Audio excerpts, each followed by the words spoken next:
A very good day to you and welcome to Herman Manyora's YouTube channel. My name is Jedel Cabrero. You are mocking the president. That is my conversation with Herman Manyora. The president says we joke with matters of life and death. Prof, great to see you. The president was in Isiolo, northeastern region. He was promising a road from Mandera, ikuje, what is it? Mandera, yende Gari, yende wapi, ikuje Nairobi. And Kenyans are mocking about it, Prof. Yeah. Are we joking with things that are serious, or is it the matter of anything the president says, we have to look for something there to actually, the problem is, if you don't take care, you allow people to caricature you. You allow people to make fun of you. So you must step to the next level of seriousness. Abandon some things. Actually, if I were the president, I'll abandon these troops around the country. They are not adding any value. Abandon them. What has Gachagua done? Stop telling people things. And you see, you do since Gachagua starts. And that is what I'm asking. What does Gachagua says when he says, hey, Wakikuyu walikuwa wakisikia these roads. Wanashangaa this kutoka fulani kwenda wapi kwenda. What is Gachagua doing when the president is standing and Gachagua is there saying, I know this man, we know what this is the same script. How is this affecting the president with Gachagua on this other side? He's really damaging the president. But the president's minders would not tell the president the truth. He's damaging him. Because Gachagua now is ahead of the president in terms of using words. Oh. Yeah. He's now better than Ruto. Wait, are we there yet? Now in terms of... Ruto was the master of words. Master of words. Now it is Gachagua. He knows how to play around with words. You see that one of Mwadhani Agoshwe, Musangalire. You know vile meshika. Mpaka matatu zimeandikwa Musangalire. Even t-shirts. Yeah, t-shirts Musangalire. Gachagua is a wordsmith. Yeah. He's a literature at the university. Did not go to West. He knows how to play it. Those roads, the way he's mentioning them. Wherever you go, you hear that now. What should the president do? Because the president is coming, he's very serious. He was in a meeting and he says, we have 7 contractors on the road. We will construct that road within 2 years. Let's stop joking. Is this how to address this issue, especially if it's now hitting young people on TikTok and X? No. Don't make people to make fun and jokes of you. Stop that line. The president needs advice. I'll tell him, no, this thing, it cannot go on like that. Stop. If we want to build roads, let's just build them. In any case, development cannot get you re-elected. In any case. But you're the one who says the president has the script, the president has the marking scheme. If he just does the right thing, he'll be elected. Yeah. So why are you saying development? It is not development per se.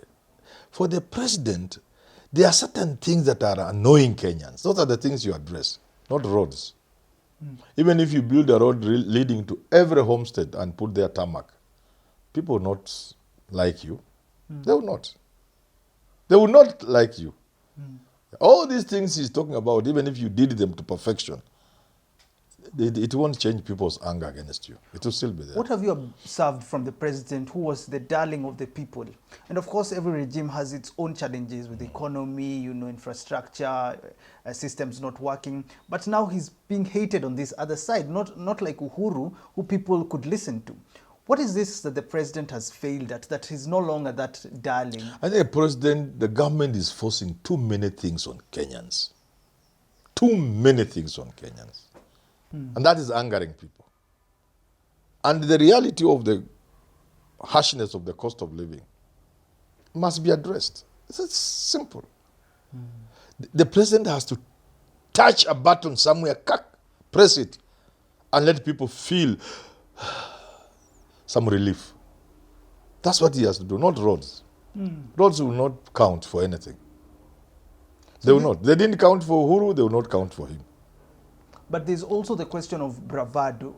Do you feel it has ended since the reshuffling, since the flashing of shoes and watches? No, it has not ended. People are still flashing bundles of money. Legal tender. People are still dressing in 2-3 million from kutoka mpaka chini. People are still driving flashy cars. People are still talking with a lot of hubris. So nothing has changed. If you're asked then, should the president change the whole system? The people who are in government, he tried to do that after the Gen Z protest, But should we consider that again? Because things are not working. People are not seeing cabinet. People are not feeling policies happening. People are not feeling government, you're right. The government must be felt. People must feel government positively. Positively. And the beginning point for the president is to shake up his government. Again, now we are going That's not, he didn't do it. He has to do it now. He didn't do it. the dissolvement of cabinet. Yeah, just shake up your government. Let the fruits fall down from the tree. And let the monkeys run away from the tree. With Raila now in play, is there a need for that? Of course. If Raila comes to government, is there a need for Ruto to do away with some of his people, because there's a conversation he's doing away with Gachagua's people? But with Raila in play, is there a need for Ruto to do away with the likes of Akina Murkomen or deep conversations that he has with Sudi, even if he's Those things are necessary. They are because it's a matter of perception. When some of these people open their mouths to speak, Kenyans want to throw. That you have to change. Yeah, they have to go slow. And if it takes reshuffling to remove people like Kipchumba Murkomen from power, so be it. But they can also just work without talking too much. Because the moment somebody like that opens his mouth, we were doing a referendum in 2005, and there was the government side, the PNU, Kibaki side of yes, and there was a Raila yes banana, no orange. That's how orange began. When it became clear they were losing, Michuki was afraid. Michuki said, there are people on our side. Akifungua tu mdomo hivi. 10,000 votes imetoroka. So what did they have to do? Yeah? Waliwaambiwa wanyamaze? Yeah, that was it. But you see, Michuki was not the man in control. But he saw it is a very serious observation. There are people today in this country whose actions and pronouncements really inafika wa Kenyans hapa. Is it too much to ask them to keep quiet? Is it too much? No, and they are known. You have a cow, unaitoa kwa boma unapeleka kukamulia kwa barabara. Why? Matiti imekaa hivi mzuri, maziwa inatiririka tutiti. Unapeleka kwa barabara. Si ukamulia kwa boma hapo. Why are you going to milk the cow on the road? This is what some of these guys are doing. But you look at and now, your neighbors don't have even a goat. Deputy President And they know that cow was bought using their resources. Their resources. Yeah. Kindiki now is having meetings at Karen. I think he was in some place in Nyeri, trying to make people feel government. Plastic, again another mistake. Those are plastics. Plastic. They are not authentic. There's nothing. Nobody feels those things. Everybody knows they are stage managed, so they have no impact. Ukianza kutafuta watu waingie kwa bus waende kukula pesa, si kila mtu anajua. Is there no better way? Kindiki is an educated person. He has to craft better strategies than having manufactured crowds so that they are seen to be going to Mount Kenya. So you have a make-believe function. You manufacture crowds. So they say, tumekuwa Kiambu, tumekuwa Muranga. People see through those things. They make the situation bad. A situation that is bad becomes worse. And yet, with a little thinking, and input from serious people around you, you can do the same thing in a better way with the positive results. So calling people to Karen, it's nonsense. Then from what you're saying, does this mean that... Look at the Ruto Karen visits. They were very powerful. Were they not powerful when he was DP? Hustler Mansion. They were very powerful meetings in Karen. They had serious impact. I don't know whether I was also there. I'm not sure. You're probably there. Now that you've doubted. I'm not sure. If you were not there, you would have known. Yeah. But they were very powerful sessions. Karen, when Ruto was there. And this is what Gachagua is doing with Manyora. Yes. Impactful. But why, powerful. Why isn't Kindiki? So he's doing it the wrong way. You don't have to do it that way. Because you know the situation you are in. You know nobody believes you. People know you. Everything around you is fake.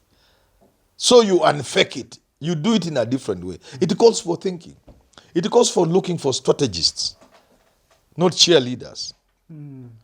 If a fish... Akae na watu kama sisi, we draw strategies for him. Fanya hivi, ignore this. Anzia in a certain region. Cover that region. Because there you'll be well received. Toka your region, go to the next region will be this. And this way, people will receive you better because of 1, 2, 3. Now you begin to gain acceptability. People begin to change. Kumbe sio wile Kindiki. No. Kumbe is not the small boy Ruto thought. Kumbe this is an independent, serious thinking person. You create that. And before you know what's happening, everybody respects you in the country. But again, maybe Ruto doesn't want an independent thinking person. You have to be careful how you do it. Otherwise, you'll follow the same route Gachagua followed. Then if I ask, then if we're looking at these problems in the Kenya Kwanza administration, should we just blame it on Ruto? Just say this Ruto doesn't know how to govern. Probably he's a very good politician. When it comes to governing, he doesn't still know how to hold people's heart when he is in power. Could we just I don't know, but I know two things. I know that people govern and people campaign in, like they say, yeah? They campaign in poetry, but govern in prose. So I don't know whether he's now governing in prose. The next thing I know is that Ruto is a very good politician. But I don't think I can say the same about him governing. So in 2027, we'll see another person when it comes to campaigns for 2027. Ruto is a politician. That's why I keep warning this Kina Kalonzo Musyoka. If you think you'll beat Ruto because he's unpopular. Moi was so unpopular, but he won 1992.